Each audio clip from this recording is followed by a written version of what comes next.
जय श्री कृष्णा। कैसे हैं आप लोग फ्रेंड्स। आज की चर्चा जो होने जा रही है वो राहु देव से संबंधित होने जा रही है। राहु देव बेहद महत्वपूर्ण ग्रह हैं और परम पराक्रमी ग्रह माने जाते हैं। किसी भी भाव से जब इनका गोचर होता है उस भाव से संबंधित चीज़ों पर इनका प्रभुत्व हो जाता है।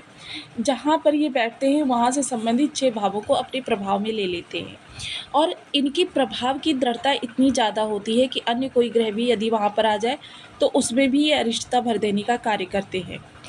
अब यहाँ पर ये आपके धन त्रिकोण में बैठे हुए हैं तो ये आपके लिए किस तरीके से प्रभाव लेकर आने हैं और साथ ही साथ इनका जो एक विशेष परिवर्तन होने जा रहा है, क्योंकि जैसा कि हम सभी लोग जानते हैं कि ये उत्तरा भाद्रपद नक्षत्र से गोचर कर रहे हैं और उत्तरा भाद्रपद के अब तृतीय चरण में गोचर करने जा रहे हैं, जिसके कि स्वामी सूर्यदेव है। सूर्यदेव से इनका संबंध बनने जा रहा है। तो सूर्यदेव से जब इनका संबंध बनेगा तो आपके लिए प्रभाव किस तरीके से निकल कर आने वाले हैं।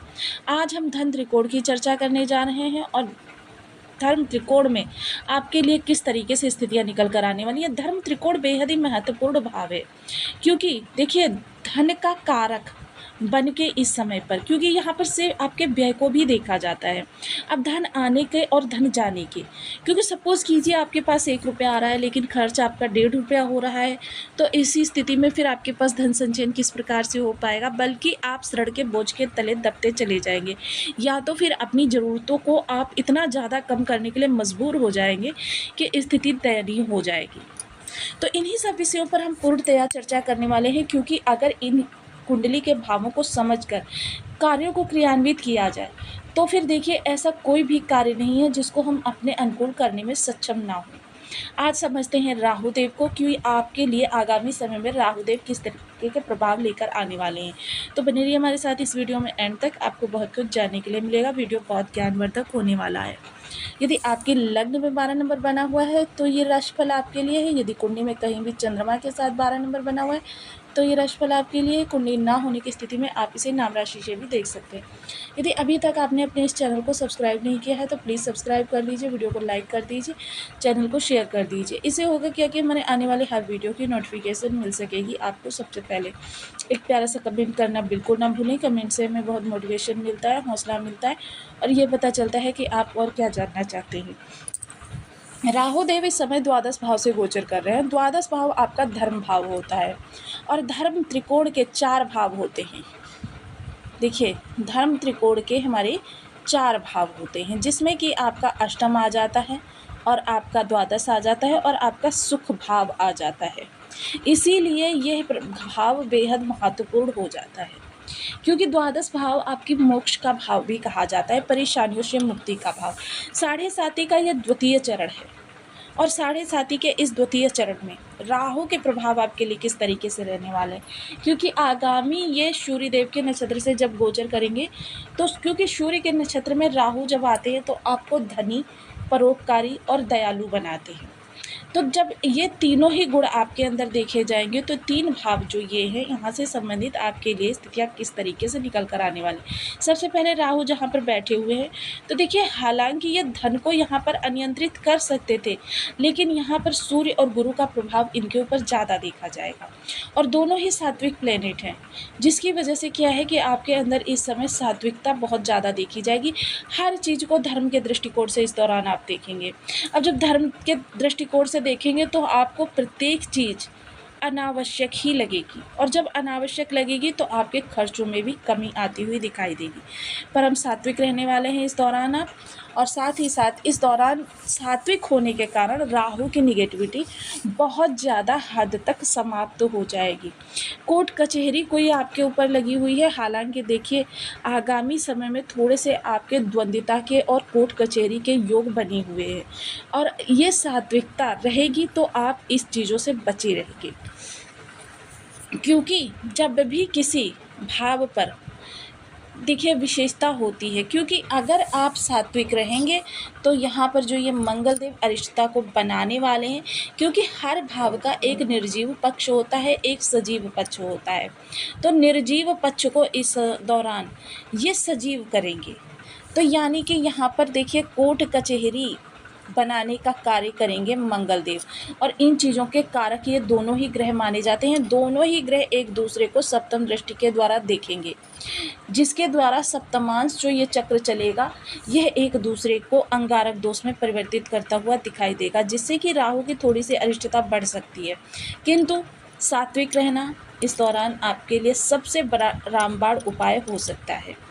वहीं देखिए, खर्च रुकेंगे। विदेशों से जुड़े हुए कार्य आपके इस दौरान बहुत ज़्यादा सफलतादायक रहने वाले हैं। जो लोग भी विदेश जाकर पढ़ना चाहते हैं, विदेश में जॉब करना चाहते हैं, विदेश में सेटल हैं, उन लोगों के लिए ये समय स्वर्णिम काल कहा जा सकता है। पंचम दृष्टि आपके घर पर जाएगी, तो देखिए घर के लिए राहु देव यहाँ पर बहुत अच्छा करते हुए देखे जाएंगे। राहु का जब विशेष प्रभाव यहाँ पर होगा, क्योंकि गुरुदेव यहाँ पर बैठे हुए हैं, तो क्या होगा कि इसी सात्विकता के बल से, गुरु वृद्धि कारक प्लेनेट है, राहु भी वृद्धि कारक प्लेनेट है, और जब दोनों का समन्वय होगा तो आपके खुशियों में विशेष वृद्धि होती हुई देखी जाएगी। इस दौरान घर के अंदर मांगलिक कार्यक्रम करवा सकते हैं, मेहमानों का आवागमन लगा रहेगा, सुख सुविधाओं में विशेष वृद्धि होती हुई देखी जाएगी। इस दौरान घर के लिए कुछ बहुत बड़ी ऐसी समस्या, क्योंकि देखिए ये 7.5 का द्वितीय चरण है और प्रथम चरण में कुछ ऐसी समस्याएं आपके सामने आ गई थी, जो समस्याएं अभी तक संभवतः चली आ रही हैं।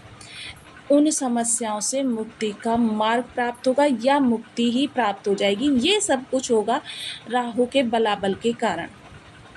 अब यहाँ पर सबसे ज़्यादा एक चीज़ तो देखिए, निर्जीव पक्ष इस भाव का क्या है, माता।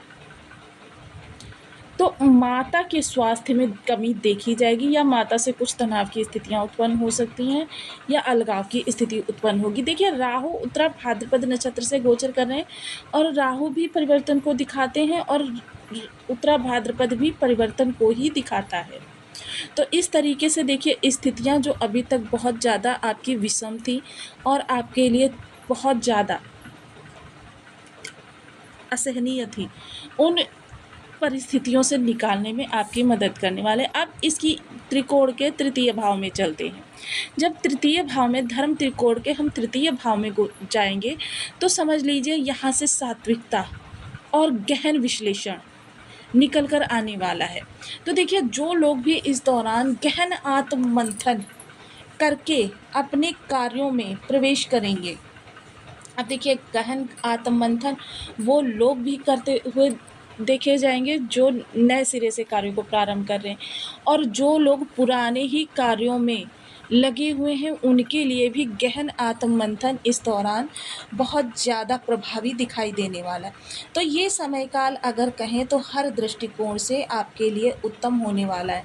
इस दौरान उन लोगों के लिए जो कहीं पर धन दे चुके हैं और उनका धन प्राप्त नहीं हो रहा है, या कहीं पर उन्होंने कार्य किया है वहाँ से आपको धन नहीं प्राप्त हुआ, तो इस समय आपको सामने से धन आपका प्राप्त होता हुआ दिखाई देगा, कि सामने से व्यक्ति ने फ़ोन किया कि भाई आपका ये पेमेंट हमारे पास पड़ा हुआ है, आप इसको लेकर जाइए, या फिर ऐसा कोई धन प्राप्त होने के योग बनेंगे जो आपके माइंड में कहीं दूर दूर तक ना हो, जिसके बारे में आपने कल्पना ना की हो। उन लोगों के लिए बहुत अच्छा रहने वाला है जो किसी योग क्रिया सिद्धि वगैरह के लिए कार्य करना चाहते हैं, क्योंकि देखिए राहु एक दृढ़ता के का ग्रह है, और राहु जहाँ पर अपने पैर जमाते हैं पूर्ण दृढ़ता के साथ जमाते हैं। तो देखिए, अब कुछ लोगों के बर्थ चार्ट में राहु की स्थिति बहुत ज़्यादा निगेटिव होगी, क्योंकि आजकल मोस्टली कुंडलीज में राहु, मंगल, शनि ये ऐसे ग्रह हैं जिनकी स्थिति विषम प्राप्त होती है।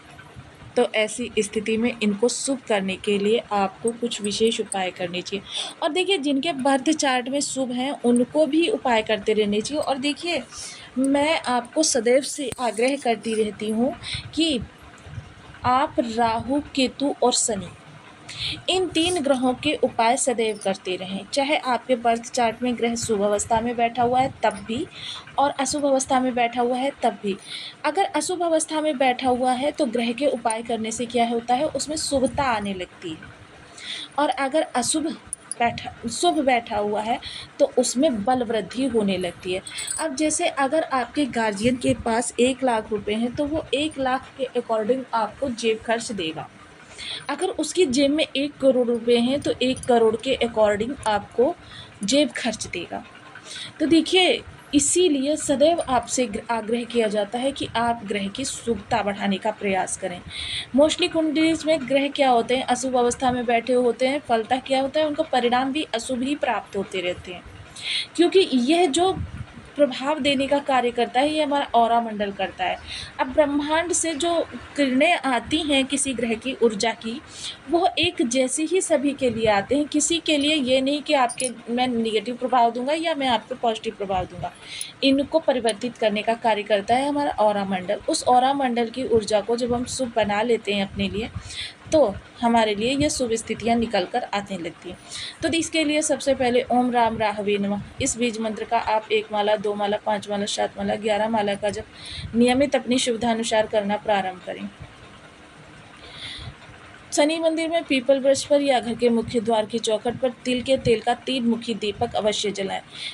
शनिवार की सायं प्रदोष बेला समाप्त होने के बाद, यानी कि कह सकते हैं रात्रि 9 बजे के बाद, आप घृत का 1 दीपक विधिवत पूजन कर लीजिए और उसे पीपल वृक्ष पर अवश्य जलाइए। इससे राहु आपके बहुत ज़्यादा संतुलित होते हैं। आपको सदैव ही अंधजनों को भोजन कराना चाहिए। 10 अंधजनों को वर्ष में 1 बार भोजन कराना आपके राहु को अच्छा बना देता है। रात्रि को सोते वक्त 1 कॉइन अपने सिरहाने रख लीजिए और प्रातः उठकर उसको सफाई कर्मी को दे दीजिए। अब ये कॉइन आपका 1 का भी हो सकता है, 2 का भी हो सकता है, 5 का, 10 का, कितने का भी हो सकता है। इसको आप प्रातः सफाई कर्मी को दे दीजिए। समय समय पर प्रत्येक शनिवार को सफाई कर्मी को उनकी ज़रूरत की चीज़ें प्रदान कराना आपके राहु को अच्छा करता है। साथ ही साथ देखिए, मछलियों को भोजन कराना। अब देखिए, बहुत से लोग कहेंगे हम तो नित्य मछलियों को भोजन कराते हैं। तो देखिए, जब घर में हम कोई पेट पालते हैं तो वो हमारे घर का सदस्य हो जाता है, और घर के सदस्यों को भोजन कराना किसी उपाय की श्रेणी में नहीं आता। तो इसके लिए आप पौंड या तालाब में क्रिया कर सकते हैं। आपको वीडियो कैसी लगी मुझे कमेंट बॉक्स में ज़रूर बताएं। चैनल पर न्यू है तो प्लीज़ वीडियो को लाइक